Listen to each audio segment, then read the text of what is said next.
Hello and welcome. Today's project is all about the uncertainty, and I want to provide you with a powerful anxiety story of mine and how I dealt with that uncertainty, that pain, that anxiety, that panic during that situation. So, the goal of this video is to provide you with information on how to handle the uncertainty, because the anxiety response does two things. The first is that it activates when there's threat of pain. And then the second thing is, well, it activates when there's uncertainty, the unknown pops up. And so I want to go over a story that happened to me in the past. I had a huge needle fear. I got a lot of needles when I was younger because I had 12 teeth pulled, and that was not fun. Every time I would go to the dentist, it was absolutely terrifying to sit in the waiting room. I would feel anxious, I would panic, and each time. And a few years ago, when I went to get my blood drawn, I felt the same anxiety sensations. I felt panic. I showed up there and I got my blood drawn, and I did it, but what was I feeling during those moments? Well, in those moments, I was feeling the strange sensations. I was feeling lightheaded. And the more I got closer to the office where I was getting my blood drawn, the stronger the sensations. And so, why are the sensations enhancing when you get closer? Well, the challenge that you're confronting is making itself more real, right? And then because it's making itself more real, the anxiety response is active because of the uncertainty, and it's the uncertainty that is those what if thoughts. What if I do faint? What if it does hurt? What if I do throw up? And then because I'm because the uncertainty is making itself more real, the anxiety sensations, because the anxiety response is active, are there. The lightheadedness, the shallow depth of field, the rapid heart beating, the shallow breathing. And then I become internal, right? I would focus in when I'm at the office. Oh my God, what are these sensations? What do they mean? What if I do faint? What if? And that's because we're more tilted towards negative emotion, right? That's what human beings are tilted towards, negative emotion. Well, and because we're tilted towards a negative emotion, it's easy to lean in on all of those what if thoughts, those catastrophic thoughts. It's so easy to internalize because when the anxiety response is active, believe me, it's going to make itself known. And you're going to feel the sensations, you're going to feel all of those uncomfortable feelings, right? But the important thing is to do it. And that's what happened at the doctor's office. I knew that my anxiety response was active. I knew that this was a challenge of mine. This was my dragon of chaos. This is something that I need to slay. This is the thing lurking deep within the cave, because if you ignore that thing in the cave, what happens? It goes from a baby dragon to a fully grown adult dragon, and then it burns down the whole city, right? Years ago, when I would get my blood drawn, I remember I had a highly emotional experience getting that done. I actually fainted on the floor, and then the nurses had to come and like prop my head up on the floor, and it was embarrassing. I felt humiliated. So this experience was a highly emotional experience of mine.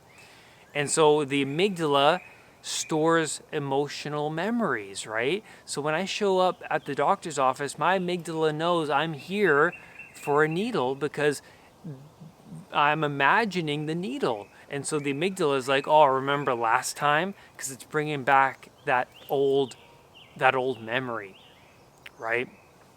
And so the next question is, does it ever get easier?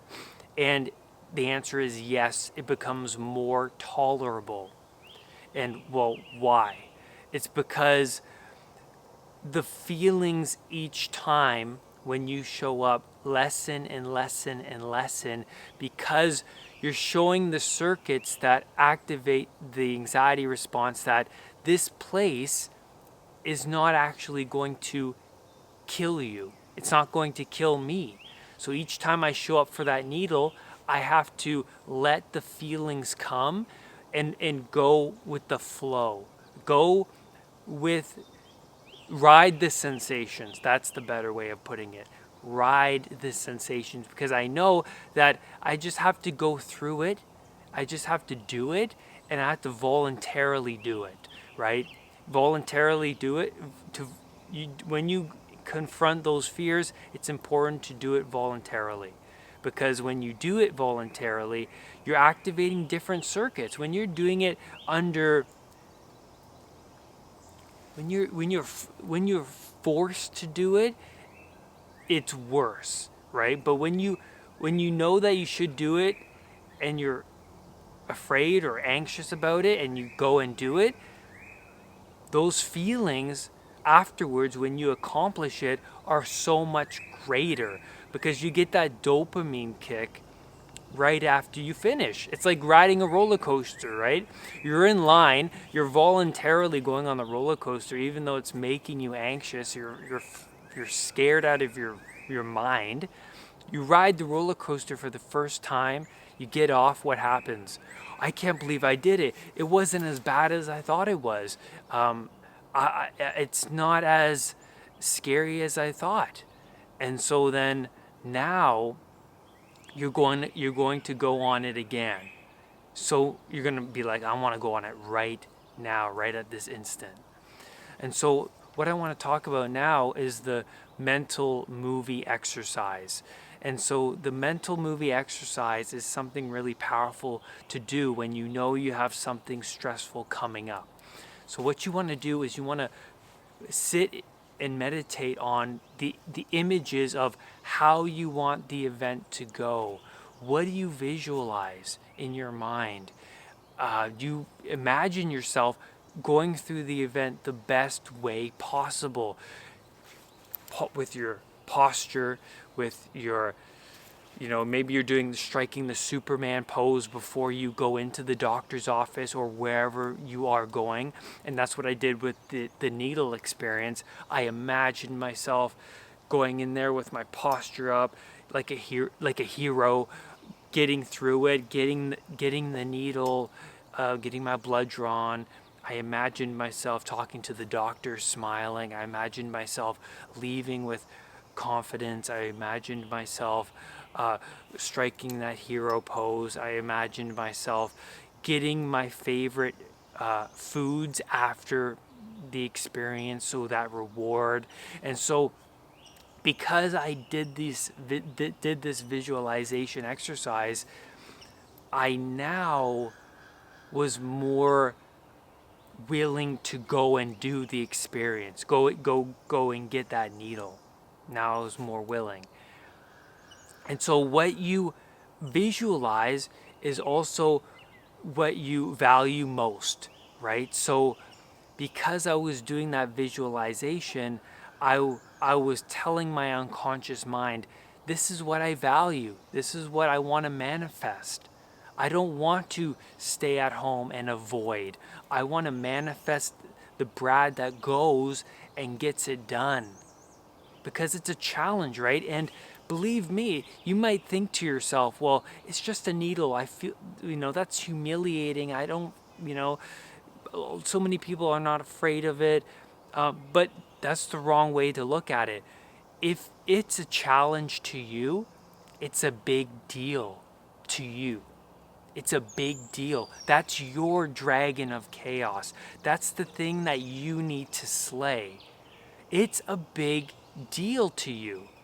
So if you think, well, it's a needle and, I feel like a loser because, it's just a needle. Why am I so scared? It's like, no. That's your dragon.